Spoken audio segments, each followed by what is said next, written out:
Nobody can go through day after day, 365 days a week under high anxiety without searching for some kind of remedy. Unfortunately, in many cases, their anxiety reduction techniques actually create more problems or further their anxiety or drive people away, or can result in school suspension, job loss, divorce, and so on. So they do try to manage their anxiety in healthful ways. They think for example, distracting themselves by engaging in their special interest for excessive amounts of time.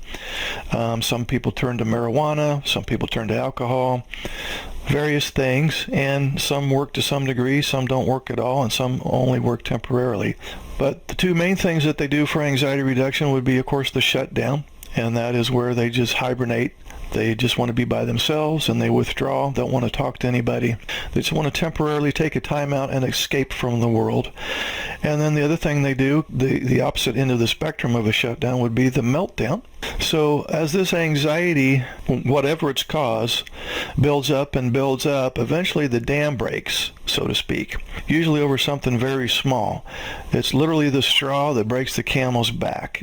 Under severe enough stress, any normally calm and collected person with Asperger's may become totally out of control and have a huge explosion. And that's usually what people see when they see somebody having a meltdown. So those who experience meltdowns are often perceived by others as always being angry.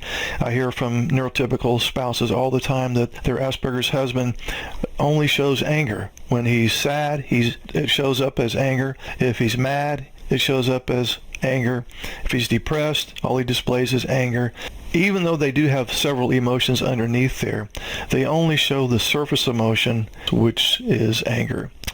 Rage may be a common reaction experienced when coming to terms with problems in employment, relationships, friendships, and other areas in life affected by Asperger's. There is often this on-off quality to the person's rage, where the person may be calm minutes later after a meltdown, while the people around are stunned and shocked that what they just witnessed. And so in this case, the Asperger's man is, after he's had his meltdown, 5 minutes later he's fine, and everybody else is still going, what the hell happened, and they're still in a state of shock. Neurotypical spouses often struggle to understand these meltdowns, with resentment and bitterness often building up over time. In some cases, the Asperger's individual may not even acknowledge he has trouble with rage, and he will blame others for provoking him. And as you can well imagine, this creates a lot of conflict in the marriage.